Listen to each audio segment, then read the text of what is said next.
Армысыз көрермен, сіз менен киномен. Бүгін біз Кальмар ойын атты оңтүстік кореялық сериалдың барлық бөліміне шолу жасаймыз. Бұл сериалда қарызға белшесінен батқан кедей адамдар қомақты жүлде қоры үшін өмірлерін бәске тігіп қауіпті ойынды ойнайды. Достар, арнаға тіркелуші санын 1000 оқырманға тезірек жеткізіп, қазақ тілді YouTube-тың дамуына үлес қосайық. Ал мен өз кезегімде керемет сериалдардан қысқаша үзіндісін баяндап, сіздерді жаңа контентпен жиі қуантатын боламын. Ал ендеше тіркеліп болсақ, біз бастаймыз. Нет, прошу, нет.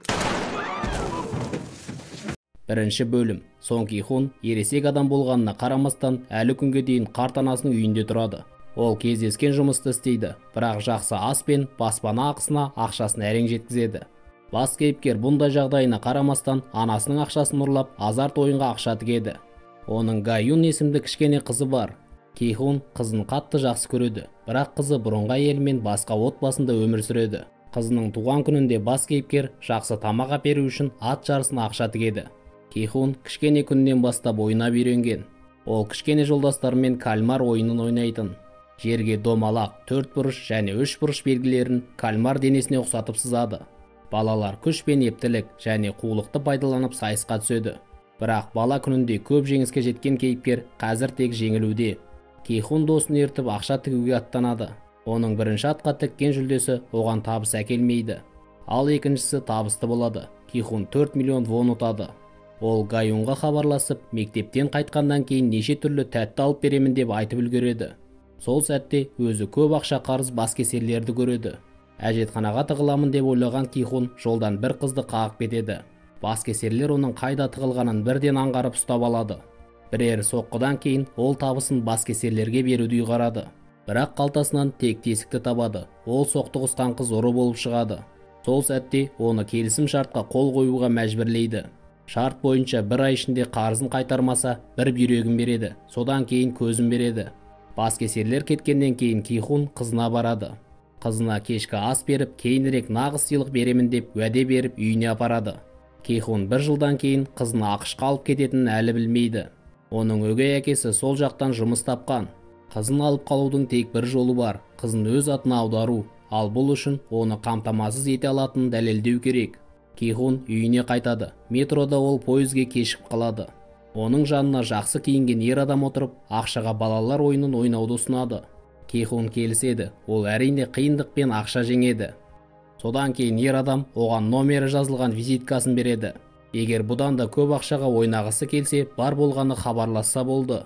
Үйіне барар жолда ер адам бала кезінен бергі досы Санвудың анасынан балық алуға тоқтайды. Әйел баласының жетістігіне мақтанып, қазір Америкада финансист болып жұмыс істейтін айтады. Санву жергілікті тұрғындар үлгі ететін адамның бірі. Үйінде анасы Гаюнның бір жылдан кейін Америкаға кететінін хабарлайды. Амалы қалмаған Ки Хун метродағы ер адамнан алған номерге хабарласады. Оған кездесу орнын белгілейді. Оны бұл жерден көлікпен алып ұйықтатып әкетеді. Ки Хун бір түрлі ғимарат ішінде есін жияды. Оның төсінде 456 деген сан бар. Бұл ғимаратта дәл сол есепте адамдар бар. Ки Хун бірінші номерлі шалмен танысады. Содан кейін ол өзін тонап кеткен ұры қызды таниды. Қызды қарыз болған баскесер соққыға жығады. Әрі бұрынғы досы Санвуды кездестіреді. Содан кейін бетперде киіп алған ойын ұйымдастырушылар келеді. Олар ойын шартымен таныстырады. Ойыншы ойыннан бас тарта алмайды. Бас тартқан ойыншы ойыннан шығады. Тек көпшіліктің даусымен ойын тоқтатылады. Барлық ойыншылар келісім шартқа қол қойып, ойын алаңына барады. Бірінші ойын қызыл түс, жасыл түс.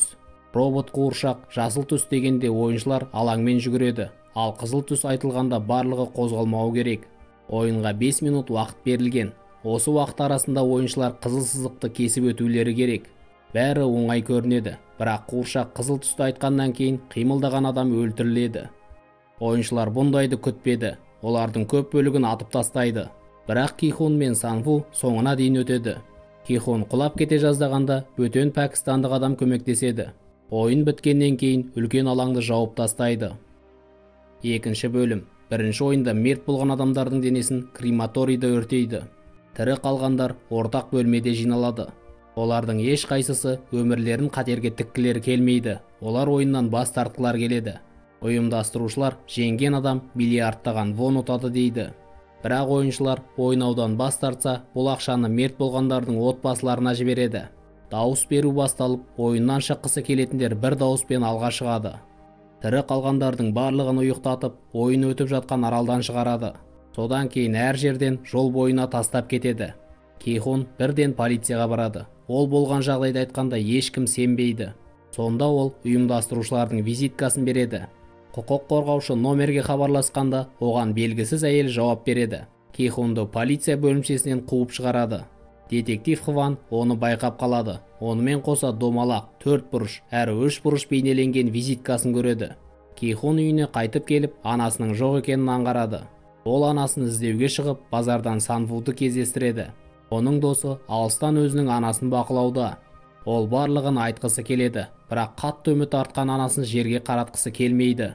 Санву Кейхунға анасының үйі мен кішігірім дүкенін кепілге қойып, тақырға отырғанын айтады. Кейхунға біреу хабарласып, анасы ауруханада екенін хабарлайды. Анасы қант диабетімен ауырады. Егер ем қолданбаса, аяғын кесіп тастауға тура келеді. Бірақ ем-домға ақша жоқ. Сол себепті Кейхунның анасы ауруханадан кетіп қалады. Хван детектив бауырынан айырылған жас жігіт. Оның ата-анасы хабарласып, бауырын табуын сұрайды. Хван оның үйіне барып, дәл сол визитканы табады. Хван Кейхунның мекен жайын анықтап, онымен кездесуге барады. Ал ұры қыздың кіші бауыры бар, ол балалар үйінде. Олардың отбасы солтүстіктен келген босқындар. Ата-аналары жоғалып кеткендіктен қыз оларды іздеуде. Қыз ол үшін соңғы ақшасында берген, бірақ алданып қалған. Енді қызға тағы ақша керек. Ол ақша үшін барлығына баруға дайын. Кейхунды бірінші сынақта құтқарып қалған Әли пәкістандық жігіт. Ол жалақысын тежеп жүрген шеберханада жұмыс істейді. Бастығының кеңсесінен ол ақша көреді, бірақ ер адам оған бермейді. Екеуінің арасында жанжал шығып, бастығының қолын жарақаттап алады. Әли ақшаны алып қашып кетеді. Ол әйеліне ақшаны беріп, 1 жасар баласымен мемлекеттен қашуды сұрайды. Санвуды полиция анасының дүкеніне іздеп келіп, баласының алаяқтықпен айналысқанын хабарлайды. Шығар жол таппаған Санву жуынатын бөлмеге барып, өз-өзіне қол жұмсамақшы. Сол сәтте оның есігінің астына жаңа визитканы жолдайды. Кейхун анасының еміне ақша іздеп жүреді. Ол досынан ақша сұрайды, бірақ досы бермейді. Содан кейін бұрынғы әйеліне барады. Ол да ондай ақша бере алмайды. Шарасы қалмаған Кейхун шарап ішіп отырады. Сол сәтте ойында танысқан шалды кездестіреді. Ал ұры қызды соққыға жыққан баскесердің есімі Диоксу. Оны қарызының кесірінен бастығы өлтіргісі келеді. Баскесер қарызын қайтару үшін ойын ұйымдастырушыларды тонағысы келеді. Бірақ үлгермейді. Оны соңғы сәтте бастығының адамы сатып кетеді. Диоксу көпірден секіріп, олардан қашып кетеді. Әдеттегі өмірлеріне оралған кейіпкерлер бұл ойынның олардың ең соңғы мүмкіндіктері екенін түсінеді. Олардың әрқайсысы екінші мүмкіндікке ілініп визитка алады. Әрине олардың барлығы ойынға қайтуға келіседі. 3-ші бөлім. Хван детектив Кейхунның ізіне түсіп, ойыншыларды тасымалдайтын кемеге еніп кетеді. Бетперде киген адамдар қатысушыларды тексеріп жатқанда Хван біреуін өлтіріп, арнайы киімін киіп алады. Ал ұры қыз газ қосылған кезде демін ұстап тұрып, ұйқыға кетпеген. Олардың киімін ауыстыру кезінде қыз білдіртпей өзімен бәкін алады. Ойыншылар тағы ортақ бөлмеде естерін жияды. Кейхун, Санву, Әли әрі басында сігі бар шал бір топқа бірігеді. Баскесер Диоксу да өзіне адам жинауда. Ол тобына ұры қызды шақырады, бірақ қыз бас тартады. Кейхунның тобы ас ішіп отырып, келесі сынақ қандай болатынын болжауда. Олар біреуінен өтті, енді 5 сынақ қалды. Келесі сынақта біріншісіне ұқсас болатыны түсінікті. Демек, бұл ойын олардың бала кезіндегі ойын. Тек Пәкістанда өскен Әли ғана не болатынын білмейді. Жасырын ойын ұйымдастырушылардың әскері кейпіне енген Хван детектив басқалардың ізімен өзінің бөлмесіне барады. Бұл жерде ол бетпердесін шешіп, кешкі асын ішіп, ұйқыға кетеді. Олар бөлмелеріне кіргелі жатқанда, көрші бөлмедегі сарбаз оған күдіктене қарайды. Хан Мейон есімді әйелдердің бірі түнде әжетханаға жіберуді сұрайды. Күзет оны апаруға келіседі. Онымен бірге ұры қызда баруды сұрайды. Әжетханада әйел арт жағынан темекін алып шегеді. Ал ұры қыз бәкісімен торды шешіп, ауа жібергішке кіреді. Ол асханаға дейін барып, бетперде киген адамдардың қантты қайнатып жатқанын көреді. Олар ортақ бөлмеге барғанда, Миньо қыздан не көргенін сұрайды. Олардың әңгімесін Санву естіп қояды. Таңғы асқа барлығына тәтті нан мен сүт береді. Ойыншылардың бірінің тәтті нанның ішінен келесі ойынның атауы жазылған қағаз шығады. Ойынға барар жолда Санву ұры қыздан не көргенін сұрап біліп алады. Ойыншыларды балалар ойнайтын құм алаңына ұқсас бөлмеге кіргізеді. Бөлме соңында әртүрлі бейнеленген 4 есік бар. Олар домалақ, үшбұрыш, жұлдыз және қолшатыр. Ойыншылар бір белгіні таңдау керек. Санву бұл не ойын екенін түсінеді, бірақ басқаларына айтпайды. Ол ең оңай белгі үшбұрышты таңдап, басқаларына басқа белгі таңдауды ұсынады. Кихун қолшатырды таңдайды. Ойыншыларға өздері таңдаған белгі ойып бейнеленген қант тәттілерін таратады. Оған қоса ине де бар. Дәл осы иненің көмегімен қант тәттісін ойып бейнені бүлдірмей бөлуі керек. Егер бейне бүлінсе, ойыншы өлтіріледі. Оларға бар жоғы 5 минут уақыт берілген. Бұл ойын қолшатыр таңдағандарға өте қиын болады. Санву тапсырманы тез орындайды, әлі де дегеніне жетеді. Ал Хон Миньо қулыққа басады. Ол инені оттықтың көмегімен қыздырып қантты ерітеді. Өзіне берілген белгіні ойғаннан кейін ол оттықты Диоксуға тастайды. Ол да оттықтың көмегімен тапсырманы орындайды. Кихун жеңіліспен келісе бастағанда өзінен аққан терден қанттың еритінін байқайды. Ол тәтті жұқарып белгіні алу оңай болу үшін артқы жағын жалай бастайды. Оның істегенін басқалар да қайталайды. Ақыры соңында Кихун да тапсырманы орындайды. Үлгермегендерді өлтіреді. Бірақ ойыншылардың бірі қарсылық көрсетіп, бетперде киген адамға тапанша тақайды. Ол сарбаздың бетпердесін шешкізіп, алдында боз бала тұрғанын көреді. Ойыншы өзін атады, ал бетпердесіз қалған сарбазды ойын ұйымдастырушысы өлтіреді. Хван да осы жерде болған. Одан күдіктене бастағандықтан мерт болған сарбаздың бетпердесін алады. 4-ші бөлім. Киху досы Санвудың алдыңғы ойында қандай болатынын біле тұра айтпады деп күдіктенеді. Бірақ олардың топтары тарамайды. Миньо енді Диоксу мен қарақшыларының тобында. Түскі асқа барлығына асылған жұмыртқа мен минералды су береді. Бұны тойымды тамақ дей алмайсың. Сол себепті Миньо Диоксуға кезекке қайта тұруды ұсынады. Олар дәл солай істегендіктен басқа ойыншыларға тамақ жетпейді. Төбелес шығып, Диоксу біреуін өлтіріп тастайды. Оны бұл ісі үшін жазаламайды. Онымен қоса әр адам өлімі 30 ақысını 100 миллионға көтереді. Қарақшы бұны мүмкіндік деп ойлайды. Ойында жеңіске жету үшін түнде осал адамдарды өлтіріп 30-ты көбейтуге болады. Алдыңғы ойында жасырын ишара алған ойыншы дәрігер болып шығады. Ол ойында қызмет етіп жүрген сарбаздарға көмектеседі. Оның қызметі өлгендердің мүшелерін бүлдірмей алып қара базарға жіберу. Оған осы ісі үшін ишара береді. Кихунның тобы бұл түнде Диоксудың адамдары өлтіріп кетпес үшін ұйықтамауға шешім қабылдайды. Кихун ұры қыз Сепиокты өзінің тобына шақырады. Қыз ешкімге сенбейтінін айтып бас тартады. Сарбаздар дәрігерге түнде қақтығыс болады деп ескертеді. Ойын басшылары ойыншыларды әдейі бір-біріне қарсы қоюда. Дәрігер өлімнен құтылу үшін ең мықтыларға қосылуды ұйғарады. Жарық сөнген сәтте қырғын басталады. Диоксу Сепиокты өлтірмек болады. Бірақ оған Кихун көмектеседі. Оның тобы қызды қалқалап қалып, Диоксудың адамдарына істі тындыруға жол бермейді. Сарбаздар кіріп, өліктерді алып кетеді. Дәрігер Диоксудың жарасын емдейді. Ал Миньо оны арбап бірге жүруге серт алады. Хван детектив көргендерін телефонына жазып алады. Оның көршісі Морзе әліппесімен хат жібереді. Келесі күні Хван көршісінің не қалағанын түсіну үшін соңынан ереді. Келесі ойында ойыншыларға 10 адамнан топ құруды бұйырады. Дәрігер Диоксуға келесі ойын қандай болатынын айтқанда, қарақшы Миньоны топтан шығарып тастайды. Себебі жеңіске жету үшін еркектің күші керек. Ал Кихунда ең әлсіз топтардың бірі болады. Оның тобында Диоксу лақтырып кеткен Миньо және Сепиок тапқан тағы бір қыз бар. Ойыншыларға үлкен биіктікте арқан тартыстырады. Жеңілген топ төмен құлап мерт болады.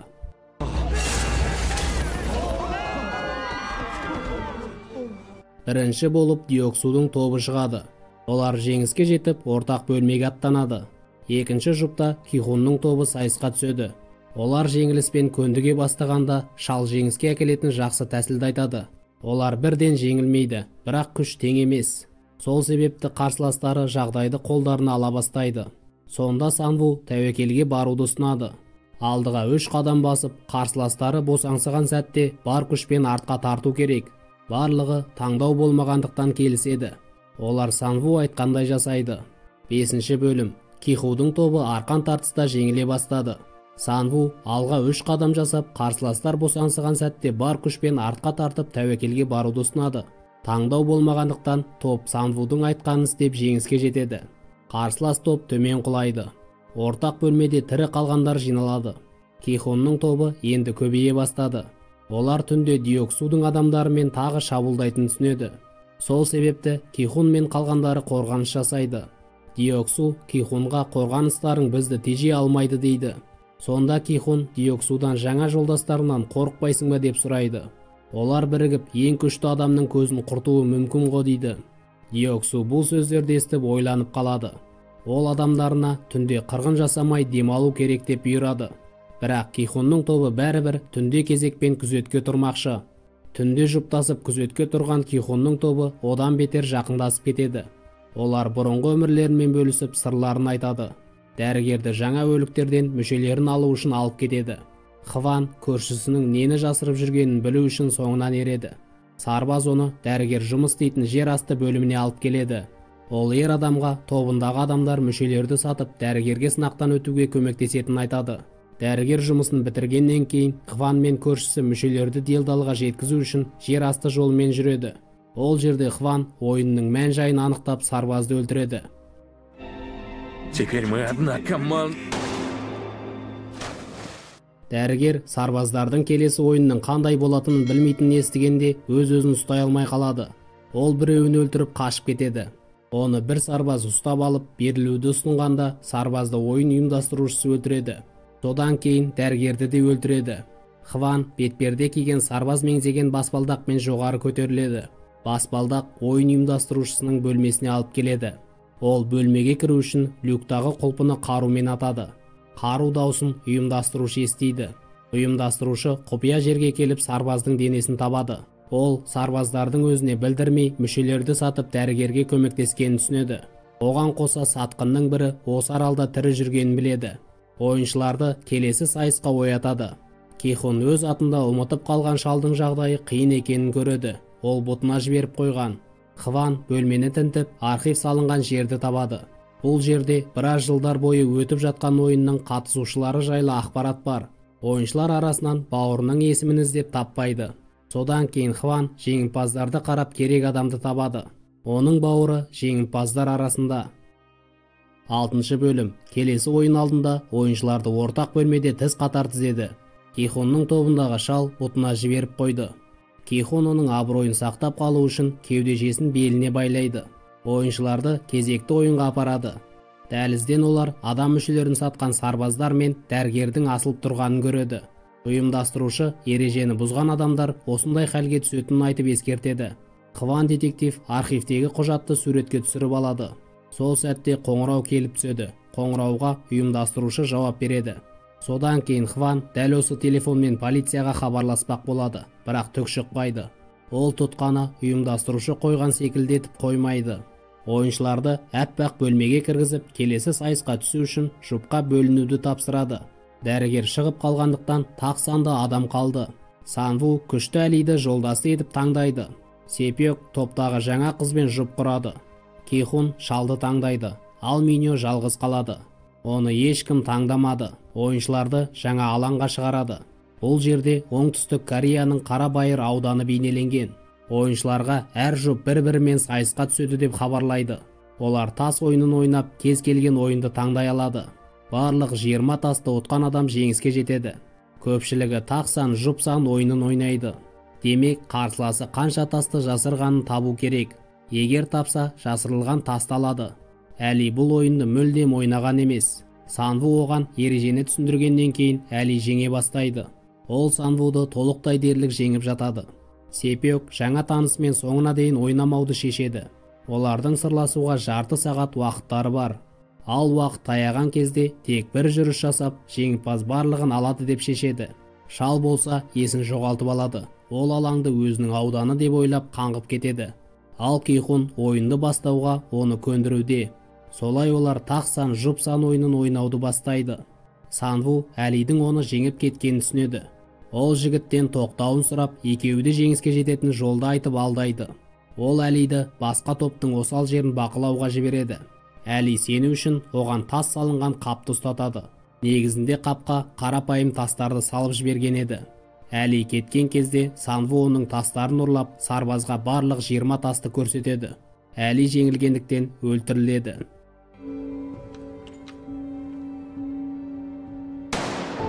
Шал да Кихонды жеңу алдында тұрып шатаса бастайды. Кихон қаламаса да өлгісі келмегендіктен бұл жағдайды қолданады. Ол шалды алдап жеңгелі тұрады. Бірақ шал тағы алжып алаңды аралап кетеді.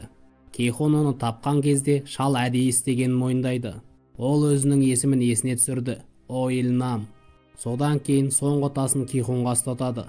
Шалды атып тастайды. Сепиок пен қарсыласы достасып кетті. Қыз ойында қалғысы келмейтінін түсініп, Сепиокқа жеңуге мүмкіндік береді. Қыз әдейі жеңіледі, оны атып тастайды. Игрок 240 вы... Диоксу өзінің бандасындағы адамның бірімен ойнайды. Ол да жеңілу алдында тұрып, ойынның шартын өзгертіп, жеңісті жұлып кетеді.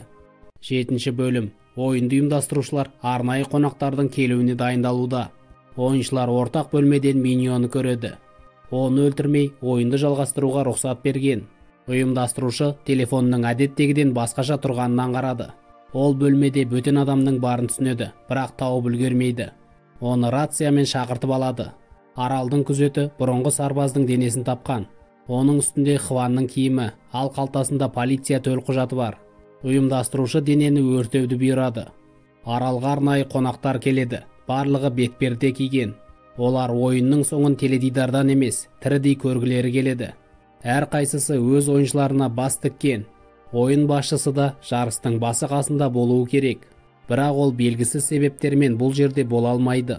Хван VIP бөлмеге кіргісі келеді. Ол үшін даяршыны талдырып, киімі мен бетпердесін киеді. Солай ол қонақтар алдына шығады. Түнде ойыншылардың бірі өз-өзіне қол жұмсаған. Қалғандарын кезекті ойынға шығарады. Ойыншыларға 16 номердің бірін таңдау керек. Кихонға соңғы номер тиеді. Оның алдында Сепиок пен Санву, ал Диоксу мен Миньо орта тұсында. Хван детектив жеңіне телефон жасырып алған. Ол қонақ бөлмедегілерді видеоға түсіреді. Оған қонақтардың бірі толық шал қайта-қайта көз тастауда. Оның ойыншысы түнде өз-өзіне қол жұмсаған. Қапаланған шал басқа жағынан ләззат алғысы келеді. Ойыншыларды үлкен биіктікте орналасқан көпірге шығарады. Көпір 2 қатар орналасқан әйнек квадраттардан тұрады. Бір квадрат қыздырылған әйнектен, екіншісі қарапайым әйнектен жасалған. Ойыншыларға қыздырылған әйнекті тауып секіру керек. Содан кейін келесіне, солай соңына дейін. Егер ойыншы қателессе, төмен құлайды.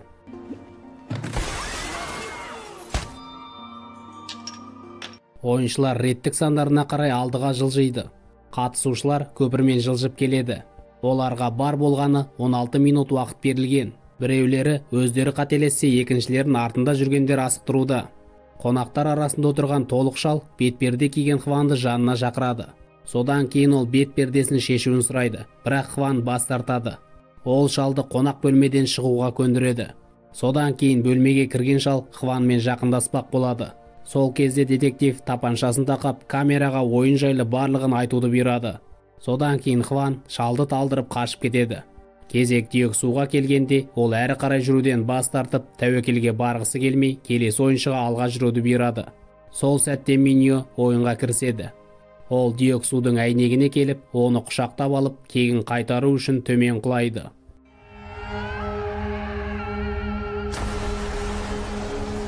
Ұйымдастырушы қонақтың бірінің ұзаққа жоғалып кеткенін байқайды. Ол адамын тексеруге жібереді. Ал көпірде 4 адам ғана қалады. Санву, Сепиок, Кихон мен тағы бір ер адам. Ол қарапайым әйнекпен қыздырылғанды жарықтың түсуіне қарап ажырата алады. Ол артындағыларды соңына дейін алып келеді. Сол сәтте ұйымдастырушы жарықты өшіреді. Ұйымдастырушыға арнайы қонақтың ес-түссіз жатқанын хабарлайды. Ол Хванның артынан жүріп, жер асты жолына түскенін көреді. Санву ер адамның енді әйнектерді ажырата алмайтынын түсініп, оны итеріп жібереді. Әйнек шағылып, ойыншы төмен құлайды. Санву мен қалғандары уақыт біткен сәтте келесі бағытқа өтіп үлгереді. Уақыт біткенде қалған әйнек квадраттар жарылып, ойыншыларды жаралайды.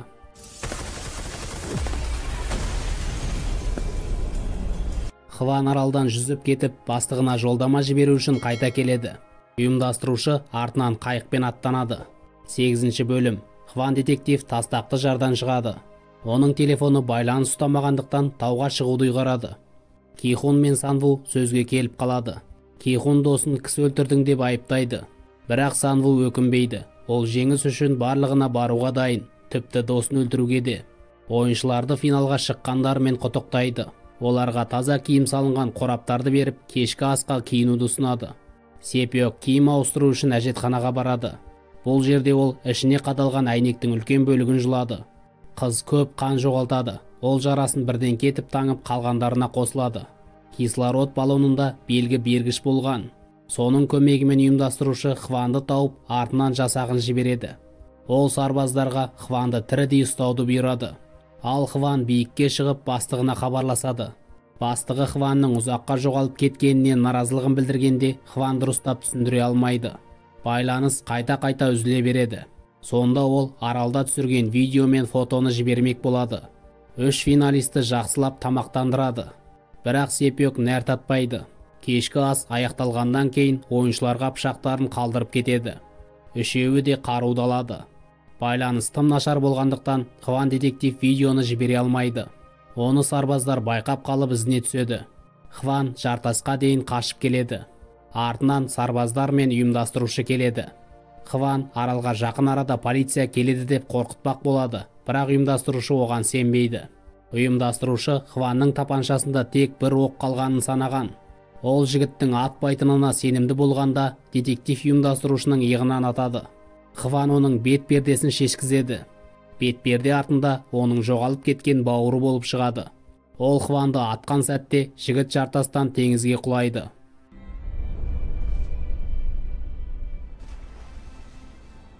Ойыншылардың ұйықтайтын ойлары жоқ, себебі барлығында пышақ бар. Ки-хун Сепиокқа келіп, Сан-вуға қарсы бірігуді ұсынады. Ал ұтысты екіге бөлгісі келеді. Содан кейін Ки-хун Сан-вудың қалғып кеткенін көреді. Ол пышақпен жақындай бастағанда Сепиок оны тоқтатады. Қыз Ки-хунға қылмыскер емессің дейді. Сепиок көп қан жоғалтқандықтан жуық арада өлетін түсінеді. Ол Ки-хуннан інісіне қарауын өтінеді. Қыздың жарасын байқаған кейіпкер көмекке шақыруға барады. Біраз уақыттан кейін есік ашылады. Бірақ сарбаздар Сепиоктың денесін алып кетуге табытпен келген. Ки-хун көмекке шақырып жатқанда Сан-ву қызды бауыздап тастаған. Ки-хун өлі қызды көріп ашуға мінеді. Ол пышағымен Сан-вуға қарай жүгіргенде сарбаз оны тоқтатады. Ал Сепиоктың денесін өртеп жібереді. Жаралы ұйымдастырушы өз-өзіне ұқсамайды. Оған айнадан мерт болған бауырының сұлбасы көрінуде. 9 бөлім. Соңғы сайыс. Кальмар ойыны. Бетперде киген адам тиынды лақтырады. 3 бұрыш шыққандықтан Ки-хун шабуылшы болуды таңдайды. Сан-ву қорғаушы болады. Ойыншылардың мақсаты қарсыласын квадраттан шығарып жіберу, немесе 3 бұрыш болып бейнеленген кальмардың басына шығу. Егер біреуі екіншісін итеріп шығарса, ойын тоқтатылады. Егер біреуі екіншісін өлтірсе, ойын тоқтатылады. 2 финалист алаңға шығады. Сан-ву өзін ақтамақ болады. Ол Сепиокты өлтіріп жақсылық жасағанын айтады. Оның үстіне Ки-хун екеуі ойыннан бас тартуы мүмкін еді. Онда ойын көпшіліктің даусымен тоқтатылатын еді. Сайыс басталады. Ки-хун мен Сан-ву жеңіс үшін барлығын жасайды. Сан-ву қарсыласын ауыр жаралағанымен Ки-хун одан басым түседі. Бірақ ол жеңістен бас тартып, Сан-вудан ойыннан бірге шығуды ұсынады. Бірақ Сан-ву қаламайды. Ол өз-өзіне қол жұмсайды. Сан-ву соңғы демімен анасына көмектесуін сұрайды. Ұйымдастырушы Ки-хунды лимузинмен шығарып салады. Ки-хунды ұйықтатып тастап, аузына кредиттік карта салып, көпірден тастап кетеді. Карта ішінде 45 миллиард вон бар. Ки-хун үйіне келіп, анасын өлі табады. 1 жылдан кейін Ки-хун банкке шақырғандықтан метромен келеді. Ол алба-жұлба болып, қайыршы сияқты болып кеткен. Банкте оған маңызды адам шақырайды. Бірақ банкир ер адамның неліктен миллиардтарын қолданбайтынын түсінбейді. Ки-хун әңгімені тезірек бітіріп кеткісі келеді. Кешке Ки-хун жағалауда ішімдік ішеді. Оның жанына егде тартқан әйел келіп, гүл сатып алуын өтінеді. Ки-хун келіседі. Ол гүлмен бірге конверт алады. Оның ішінде ұйымдастырушылардың визиткасы мен мекен жайы жазылған. Демек оны ол жерде біреу күтуде. Ки-хун мекен жайға келіп, 7-ші қабатқа көтеріліп, төсекке таңылып жатқан дәл сол шалды көреді. О, Ил-нам. Ол өлім аузында жатыр. Шал терезеден ішімдікке масайған қайыршыға қарап отыр. Оған көмек бермесе міндетті түрде мерт болады. Ол Кихонға бәс тігуді ұсынады. Егер қайыршыны біреу түн жарымға дейін құтқарса, Кихон Илнамды өлтіре алады. Егер құтқармаса, Илнам Кихонмен қалағанын істей алады. Олар күтіп отырғанда Илнам Кихонның сұрағына жауап береді. Ол бұл ойынды байлардың өмірлері қызықсыз болып кеткендіктен ұйымдастырғанын айтады. Ал өзі қатысқан себебі бала кезін есіне алып, өмірдің дәмін қайта тату еді. Шал Кихонға адамдардың мейірімділігіне бекерге сенесің, ешкім қайыршыны құтқармайды дейді. Бірақ түн жарымға дейін оған көмектеседі. Ал Илнам бұны көріп үлгерместен рактан қайтыс болады. Бұл кездесуден кейін Кихон өмір сүре бастайды. Ол сырт келбетін өзгертіп, балалар үйінен Сепектің інісін алып, Санвудың анасына апарып тапсырады. Оған қоса кемпірге ақша толы чемодан тастап кетеді. Ал Кихонның өзі ақшқа қызына аттанады. Метродан ол ойынның жаңа қатысушысын арбап жатқанын көреді. Ол арбауына кедергі келтіріп, номері жазылған визиткасын алады. Кихон аэропортта тұрып номерге хабарласады. Ол өзінің атын атайды. Ұйымдастырушы жауап беріп, араласпай өз өмірін сүруін сұрайды. Бірақ болған оқиғадан кейін Кихон жайбарақат өмір сүре алмайды. Ол бұрылып артқа қайтады. Осылай бұл керемет сериалдың бірінші маусымы аяқталады. Біз сіздермен екінші маусымда асыға күтеміз. Шолу ұнаса, арнаға тіркеліп лайк басып, комментарий қалдыруды ұмытпаңыз. Сіздермен Киномен.